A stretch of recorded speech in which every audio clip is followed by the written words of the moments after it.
Halo, assalamualaikum warahmatullahi wabarakatuh. Ketemu lagi di pembelajaran geografi. Materi yang akan kita bahas pada hari ini adalah iklim dan cuaca.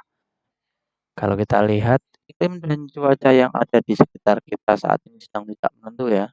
Kalian bisa lihat beberapa waktu ini terjadi banjir di mana-mana, terjadi banyak bencana alam, ada longsor, ada banjir yang besar di Demak. Dan kalau kita ada di sekitar Singorojo, kita pasti tahu air sungai di sekitaran Singorojo itu sekarang agak meninggi. Karena apa? Karena curah hujan. Karena apa? Karena cuacanya sedang musim hujan. Ya, kita akan membahas mengenai cuaca dan iklim pada pertemuan hari ini. Mari kita lanjut. Oke, yang pertama kita akan memperkenalkan yang namanya iklim dan cuaca ya. Iklim itu apa? Iklim adalah kondisi rata-rata cuaca dalam periode waktu yang panjang, umumnya lebih dari 30 tahun dan cakupan wilayah yang sangat luas. Ya, Indonesia punya iklimnya apa? Tropis, itu dalam suatu negara. Kemudian kalau cuaca adalah kondisi atmosfer yang terjadi pada waktu tertentu di suatu wilayah yang tidak luas. Biasanya cuaca itu hanya terjadi di sekitar wilayah tertentu saja. Contoh, cuaca di Singorojo mungkin hari ini berbeda dengan yang ada di Semarang. Mungkin cuaca yang ada di Indonesia bagian barat mungkin berbeda dengan cuaca yang ada di Indonesia Timur kan gitu. Cuacanya berbeda-beda. Tapi kalau iklimnya pasti sama karena kita hidup di iklim tropis. Gitu ya. Lanjut. Yang kedua, iklim dan cuaca. Nah ini, unsur pembentuk iklim dan cuaca. Ada beberapa unsur yang membentuk iklim dan cuaca. Yang pertama, penyinaran matahari.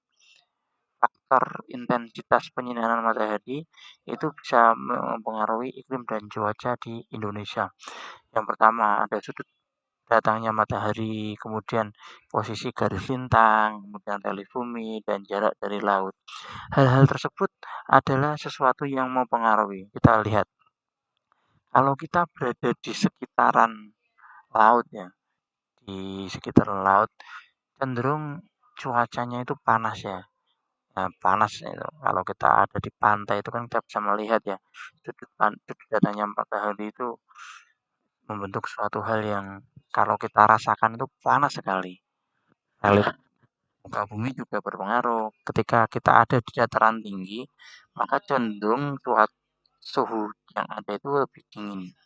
Kemudian ada posisi garis lintang.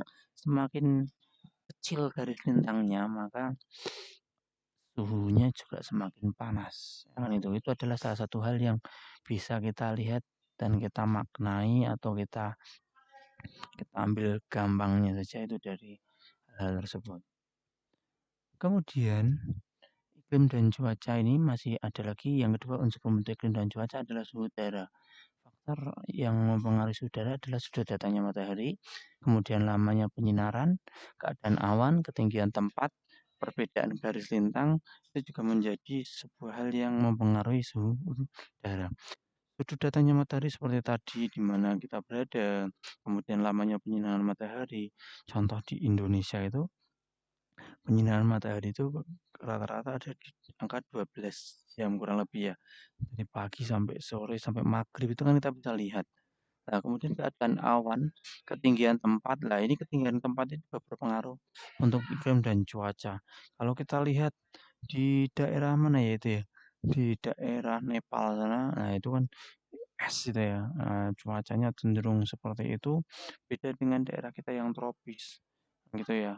Nah, itu adalah salah satu hal yang bisa mempengaruhi suhu udara. Nah, ini kita bisa lihat ada tekanan udara juga.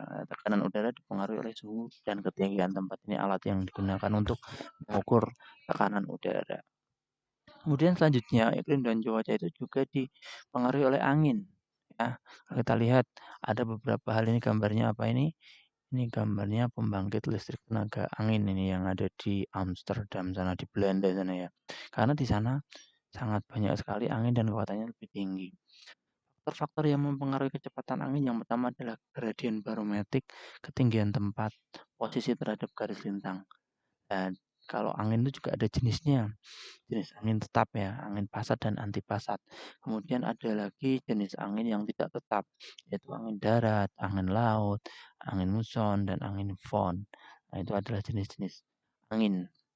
Kalau kita lihat Indonesia mungkin bisa suatu saat nanti membuat pembangkit listrik tenaga angin dengan cara membuat baling-baling yang besar ini ya. Mungkin kalian nanti kalau sekalian sekolah pintar jadi insinyur-insinyur, itu kalian bisa membuat sesuatu yang bermanfaat bagi negara, keluarga, juga teman-teman, saudara-saudara kalian.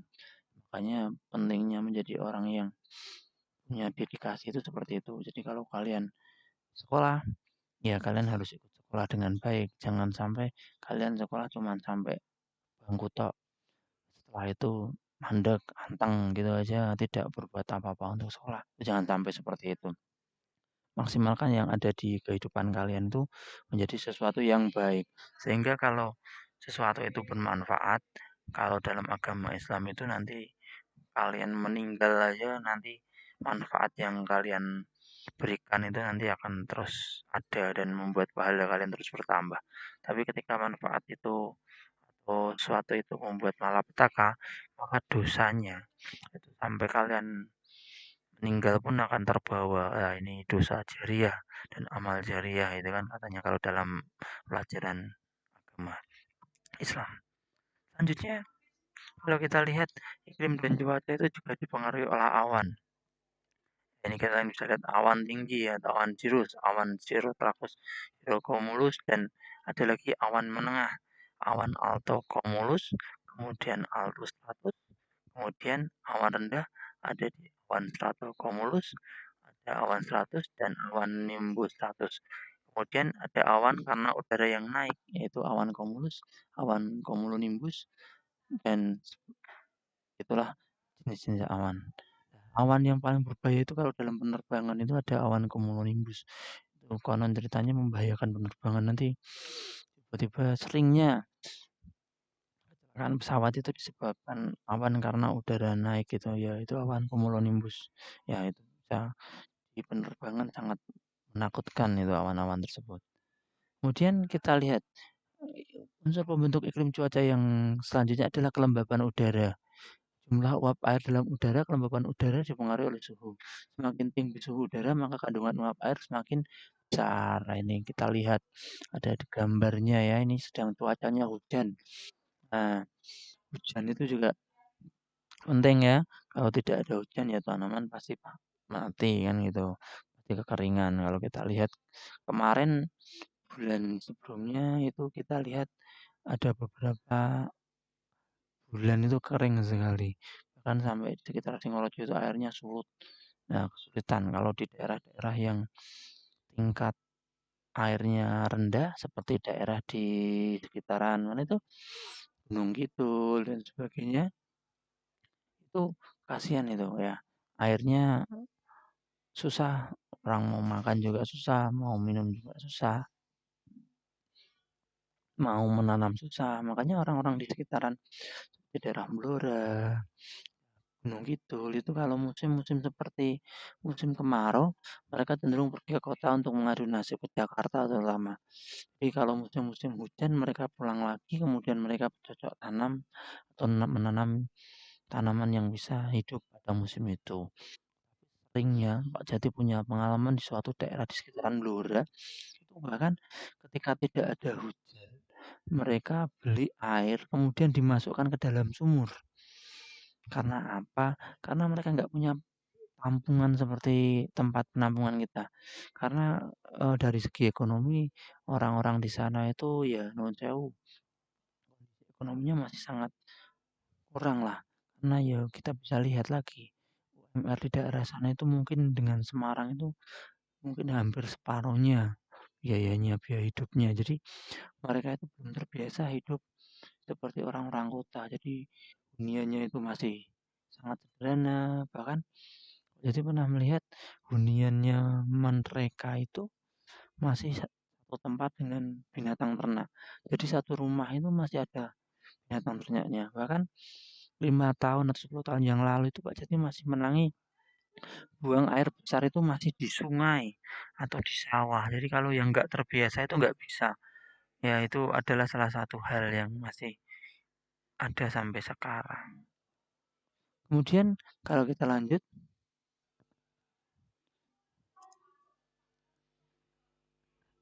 nah ini ada lanjutnya. Kita materi yaitu klasifikasi dan pola iklim global. Kita lihat klasifikasi dan tipe iklim dan pola iklim global. Yang pertama ada iklim matahari, ini bisa dilihat ini ya. Nah, ini ada iklim kutub. Nah, ini bisa lihat. Nah, ini kalau lihat gambar ini ada garis-garisnya ya. Ya di bawah 23,5 lintang utara dan lintang selatan itu cenderung iklimnya tropis. Di Indonesia kita mendapatkan penyinaran matahari yang cukup. Kita mendapatkan manfaat-manfaat. Ini bisa kita lihat negara-negara di kawasan Asia Tenggara dan sebagian Australia yang dekat dengan negara kita itu lebih sering mendapatkan penyinaran matahari yang cukup. Jadi 24 jam itu terbagi rata 12 jam panas, 12 jam gelap. Itu adalah salah satu hal yang menyebabkan negara itu kaya. Negara kita itu kaya, sama seperti Brazil. Brazil itu juga iklimnya ini, negara Brazil di sini. Iklimnya juga iklim tropis. Jadi sama seperti Indonesia, negaranya adalah negara yang subur, penghasil kopi, penghasil macam-macam. Sama seperti Indonesia. Karena ya cuacanya kan juga hampir-hampir sama ya. Musimnya juga hampir-hampir sama dengan yang ada di Indonesia. Dan apa ya? Delala itu bahasa Indonesia apa itu? Ya, Indonesianya apa itu? Dan keuntungan kita itu apa ya istilahnya semua tanaman itu hampir bisa di Indonesia. Kalau lagu itu katanya tongkat kayu dan batu aja ditanam di Indonesia itu jadi tumbuhan, jadi tanaman kan gitu ya. Nah, itu adalah salah satu hal. Kemudian antara 23,5 sampai 40 derajat itu iklim subtropis ya, iklim subtropis. Kemudian 40 sampai 66,5 itu iklimnya iklim sedang ya. Kemudian ya ini kalau kalian lihat iklim iklim subtropis itu ya, negara-negara seperti Cina, seperti Korea, yang bahkan Korea itu katanya dingin sekali itu masih masuk dalam iklim subtropis ya gitu ya. Jepang gitu ya. Kemudian ada iklim sedang. Masyarakat dengan iklim sedang itu ada di hampir di zona kutub. Kalau kita lihat itu ada di sekitaran Eropa. Itu iklimnya iklim sedang ya.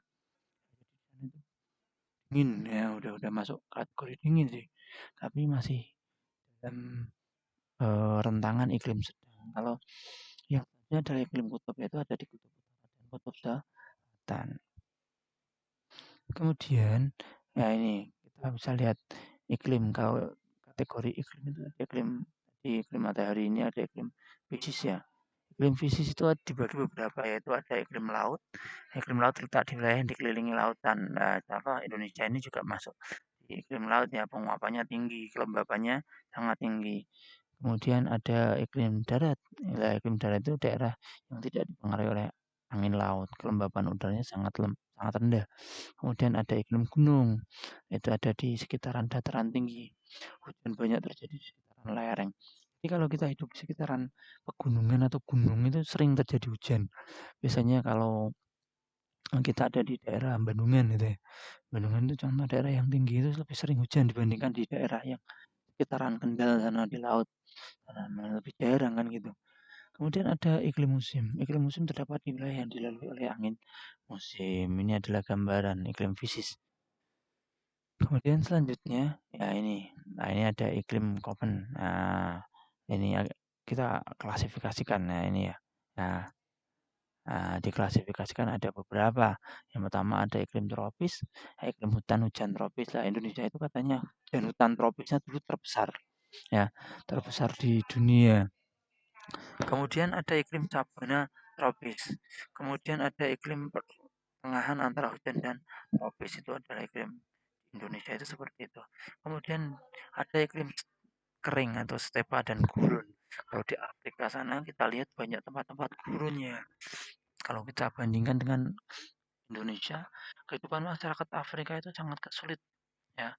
Mereka hanya bisa bertahan hidup dan banyak tinggal di daerah-daerah oasis di sekitar aliran sungai seperti sekitar Sungai Nil di situ ya, Sungai Zamsi.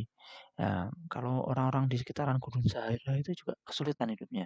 Karena ya iklimnya gurun itu mereka sangat kepanasan. Ya kita bisa lihat orang-orang Afrika dari kulit saja mereka juga sudah mungkin karena terlalu lama kepanasan di sana. Jadi ya seperti itu. Jadi mereka itu kadang dianggap sebagai masyarakat dunia yang nomor tiga. Eropa nomor satu, Asia nomor dua, maka orang-orang ras Afrika itu dianggap nomor tiga. Itu dulu pernah terjadi namanya itu sesuatu yang jelek gitu ya. Yaitu gitu ya, rasis kepada orang itu dulu katanya seperti itu. Makanya dalam agama Islam itu ya, manusia itu kan yang membedakan hanyalah yang namanya ketakwaan kepada Tuhan.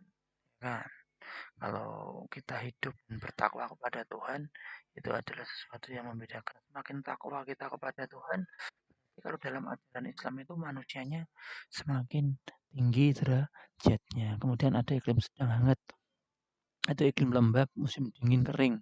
Kemudian ada musim iklim lembab, musim panas kering, dan iklim lembab sepanjang tahun. Kemudian ada iklim salju, iklim hutan salju dingin dan lembab sepanjang tahun. Kemudian ada iklim hutan salju dingin, musim dingin kering. Itu banyak sekali iklim namanya pembagiannya itu ya. Nah, kemudian ada iklim salju abadi, iklim tundra, iklim kutub, iklim salju pegunungan tinggi itu katanya salju terus. Ya, enggak mesti kalau di iklim salju itu kadang ada yang masih ada apa ya, maksudnya masih ada hangatnya. Tapi kalau iklim tundra, iklim kutub, iklim salju pegunungan tinggi itu udah pasti dingin. Kalau orang ke sana tidak pakai jaket pasti mati beku ya. Contoh ya, kalau kita lihat saljunya abadi itu kan di sekitaran Himalaya itu. Nah, mendaki Himalaya itu kalau mendaki Himalaya konon tidak boleh terlalu lama. Ada rentan waktunya karena kalau tidak terbiasa nanti dia akan meninggal. Orang-orang yang meninggal di atas Himalaya sana banyak yang tidak diambil. Karena apa? Karena resiko pengambilannya itu lebih besar dan biaya pengambilan jenazahnya itu konon lebih mahal. Kalau di sana mending dibiarkan saja beku di sana. Jadi seperti orang biasa, orang tidur, tidak busuk dan tidak sebagainya seperti orang tidur biasa. Tapi itu udah meninggal. Konon yang pernah saya lihat di apa itu ya siaran khusus itu seperti itu. Kemudian selanjutnya ada iklim Junghun ya. Kalau kita lihat iklim Junghun, nah ini kita bisa lihat lah. Ya ini ya. Nah, kalau menurut iklim Junghun ini kalau di 0 meter itu panas itu bisa ditanami padi, tebu, kelapa. Kemudian di atas 600 meter bisa ditanami tembakau, kopi, coklat. Kemudian di atas 1500 meter dari permukaan tanah bisa ditanami teh, bisa ditanami sayur, bisa ditanami tanaman-tanaman budidaya. Itu bisa dilihat. Kalian lihat, apa mungkin kalau di daerah pantai 0 sampai 600 meter ditanami teh itu kan nggak mungkin. Nah, yang bisa ya mungkin padi. Tapi padi nggak mungkin ditanami di ketinggian lebih dari 2.500 meter karena sudah dingin sekali itu. Biasanya sangat jarang sekali. Biasanya hanya teh dan sayur-sayuran yang masih bisa bertahan di atas 2.500 dari di atas permukaan laut. Nah, itu kita bisa lihat ini ada pembagiannya ya. Itu kalau kita lihat ini gambaran ini, gambarannya seperti ini. Mungkin karakteristik iklim di Indonesia. Nah, ini masuk ke Indonesia. Iklim di Indonesia itu bisa dilihat dari beberapa hal. Yang pertama ada iklim musim, iklim tropis, iklim laut. Nah, ini bisa kita lihat ya. Ini baginya 3. Yang pertama iklim musim. Nah, ini ada iklim yang terjadi karena angin muson yang bertiup berganti arah setiap 6 bulan sekali. Yang pertama adalah musim barat. Angin bertiup dari benua Asia menuju benua Australia melewati Samudra Hindia, menyebabkan hujan di Indonesia. Angin bertiup dari benua Australia menuju benua Asia melewati gurun yang luas, menyebabkan musim kemarau. Ini ada dua. Kalau yang pertama kita berada di musim barat, angin musim barat, yang paling gampang namanya angin musim barat ya. Ini sekarang itu hujan terus nih. Ya, nanti ketika bulan-bulan masuk Juli, Agustus, September, ini kita udah ada di musim timur. Anginnya berembusnya dari Australia. Iya, jadi nanti kemarau. Nah, kemarau. Semoga tidak terjadi kemarau yang berkepanjangan di Indonesia ya. Kemudian klasifikasi lah musim lain, iklim tropis ya. Kalau di Indonesia itu ada iklim tropis ya, dipengaruhi letak wilayah Indonesia yang berada di garis lintang 0 derajat sampai 23,5. Kemudian berdasarkan iklim matahari, Indonesia terletak di wilayah iklim tropis. Kan gitu ya tadi ya. Kemudian ciri-ciri iklim tropis, udara rata-rata tinggi, curah hujan tinggi, dan mendapat sinar matahari sepanjang tahun. Seperti yang saya sampaikan tadi, sinar matahari Indonesia itu sepanjang tahun ya, tidak matahari di utara atau di selatan, enggak, matahari selalu ada di tengah-tengah. Nah, mungkin hanya panasnya aja yang berbeda. Nah, kemudian di Indonesia juga mengalami yang namanya iklim laut ya. Nah, iklim laut ya, kita kembali lagi maaf. Iklim laut ya. Iklim laut Indonesia merupakan negara kepulauan yang memiliki lautan luas sehingga dipengaruhi oleh iklim laut. Penguapan tinggi menyebabkan banyak terbentuknya awan dan terjadi hujan. Sering sekali. Dan itu lah ini kemarin kalau tidak salah beberapa hari yang lalu terjadi modifikasi cuaca di sekitaran Semarang Raya infonya. Jadi modifikasi cuaca karena apa? Karena di Semarang Raya itu hujannya sangat besar. Di daerah Grobogan itu bahkan karena sungai-sungai yang besar meluap itu menyebabkan tanggul-tanggul menjadi jebol. Karena tanggulnya jebol, tanggul-tanggul sungai jebol, akhirnya rumah-rumah warga itu bahkan terendam air, bahkan jalan pantura itu juga terendam air. Kita bisa lihat dampak ekonomi yang besar kalau mobil-mobil tidak bisa lewat ke suatu daerah itu kan juga akan kelihatan apa-apa akan mahal, bentuk-bentuk seperti sayur-sayur itu juga akan mahal, komoditas tertentu juga akan mahal menyebabkan ekonominya juga akan terganggu. Kemudian ada pengaruh perubahan iklim global terhadap kehidupan. Nah ini kita lihat lagi. Pengaruh perubahan iklim ya. Perubahan iklim adalah perubahan yang terjadi pada unsur iklim. Perubahan unsur iklim cenderung naik atau turun secara nyata.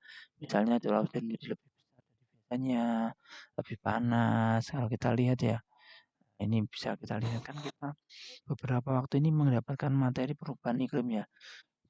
Disuruh diminta untuk mengurangi efek pemanasan global dengan cara tidak pakai plastik, tidak menggunakan barang-barang sekali pakai yang berasal dari plastik, itu kan juga digunakan. Nah ini ya kita bisa lihat contohnya ya. Ini karena efek rumah kacanya. Nah ini bisa lihat kita. Sebentar kita lihat lagi. Nah ini penyebab perubahan iklim ada yang pertama meningkatnya konsentrasi gas di atmosfer, kemudian aktivitas manusia, efek rumah kaca dan menipisnya lapisan ozon. Nah ini karena banyak sekali manusia yang sekarang mulai sembarangan ya menggunakan plastik yang sangat banyak. Dua pertemuan sebelumnya di P5 kan kita juga membahas mengenai ini pemanasan global, kemudian efek rumah kaca dan sebagainya itu pasti dibahas karena memang isunya sangat besar. Besarnya apa? Karena ketika nanti terjadi perubahan yang sangat besar pada struktur atmosfer kita, itu nanti bencana yang terjadi akan lebih besar. Sering banjir. Jadi itu baru beberapa tahun ini menemui daerah rumah saya di lingkungan itu sering terjadi banjir yang agak besar. Padahal dulunya tidak ada seperti itu. Itu karena aktivitas manusia, liar, penebangan liar, penggunaan plastik yang sangat besar. Kita sepertinya cuek-cuek aja. Kita mungkin nggak mikir ya. Kita pakai satu, bayangkan berapa miliar orang di dunia itu memakai barang yang sama dan sekali pakai. Itu efeknya akan sangat besar sekali. Kemudian efek rumah kaca ini. Nah, ini Efek rumah kaca kondisi normal sebagian sinar dari matahari yang datang melewati atmosfer sebagian diserap dan sebagian lagi dipancarkan balik. Tapi karena kondisi ini, maka atmosfer yang dipenuhi oleh gas molekul rumah kaca itu nggak bisa keluar, terperangkap di bumi, tidak dapat diteruskan ke segala atmosfer, kemudian dipancarkan ke segala arah. Makanya semakin panas. Jadi merasakan juga selama beberapa tahun ini panasnya sangat besar sekali. Punya di Ngare Anak Singorojo itu dulu hanya sejuk dulu itu. 10-15 tahun lalu itu sejuk. Tapi sekarang terasanya sangat panas gerah sekali. Malam itu jam 8, jam 9 kalau dulu itu rasanya sejuk sekali di Singorojo. Tapi sekarang jam 9 itu sampai bahkan jam 12 itu masih terasa gerah. Nah, ini bisa lihat ya. Bisa kita lihat pemanasan global ini. Gambaran pemanasan global ya. Nah, ini sampai karena pemanasan global rumah kaca kemudian terjadi pemanasan global. Jadi dan akhirnya mencairnya es di kutub utara dan selatan dan itu akan menambah tinggi laut. Nanti tempat-tempat yang lebih rendah akan menjadi tergenang air. Nah, ini bisa lihat. Nah, tadi ya. Kemudian ini kita lihat lagi. Ya, kita lihat lagi pengaruhnya. Kita bisa lihat lagi ya. Nah, itu pengaruh perubahan global LA ini ada El Nino ya, ini ada badainya. Anomali yang terjadi di Samudra Pasifik di wilayah sekitar perairan Peru yang ditandai meningkatnya suhu permukaan laut. Dampaknya bagi wilayah Indonesia ada terjadi kemarau yang panjang. Ini adalah El Nino, kemarin ada El Nino ya. Sekarang ada La Nina ini ya. Anomali yang terjadi di wilayah Samudra Pasifik yang ditandai dengan turunnya suhu permukaan laut di bawah suhu normal. Dampaknya El Nino ini kita rasakan musim hujan yang panjang. Ini ada dampak perubahan iklim. Nah, bisa kalian lihat ini. Permukaan air laut naik, kemudian terjadinya bencana ekstrim, kemudian berkurangnya sumber air, minum di pesisir pantai, air minum di pesisir pantai itu maksudnya hilang gitu ya. Mulai tergenang, kemudian resiko kebakaran hutannya tinggi, perubahan unsur iklim dan cuacanya juga tidak kita prediksi. Kemudian terganggunya keseimbangan ekosistem ya. Kemudian ini ada lembaga penyedia dan pengguna data atmosfer lah ini. Kita lihat ya. Ada BMKG, ada LAPAN, ada Badan Informasi Geospasial. Nah, ini adalah lembaga-lembaga yang ada dan mengurusi atau untuk penyedia data penggunaan atmosfer ya, data atmosfer maksudnya ya, lembaga penyedia dan pengguna data atmosfer itu tadi. Ini sumber-sumber gambarnya yang bagus-bagus tadi dari situ. Kemudian ya ini akhir dari perjumpaan kita. Selamat belajar dan semoga ilmu kita bermanfaat. Assalamualaikum warahmatullahi wabarakatuh.